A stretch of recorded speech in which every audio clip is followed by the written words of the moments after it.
Det nystartede teleselskab Gaffa Mobil var på Roskilde for at markedsføre sig. Det gjorde de med et gratis Java-program til mobiltelefonen, som man kunne downloade på deres stand.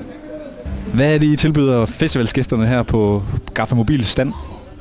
Jamen, vi tilbyder et Bluetooth-program, hvor du kan få hele musikprogrammet og info om musikerne ned på din telefon.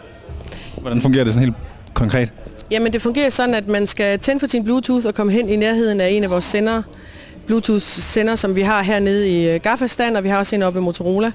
Og så tilbyder den simpelthen en pakke. Vil du tage imod det her? Ja, nej. Det er en lille Java-fil, programmet, som du så siger acceptere, og så bliver det pushet ned i din telefon. Jeg har her forsiden, man kommer ind på, hvor vi har en inbox, hvor vi kan sætte beskeder ud til folk, hvis der er aflysninger og sådan noget. Så har vi en bandschedule, hvor du kan se, hvad der spiller. Både på hvilke scener, for eksempel, og også på hvilke tidspunkter. Vi kan komme herind og se, hvad der spiller i aften, hvor der er Nephew og Queens of Stone Age. Så har vi en liste over alle bands, hvor du kan komme til at ind og læse om dem. Sorteret fra A til Z. Vi har downloads, hvor man kan enten hente vores film, eller man kan hente billeder. Og så skal man ikke på nettet, når man skal downloade de her ting, så henter man det simpelthen ned via vores Bluetooth-antenne, så det kommer ikke til at koste noget.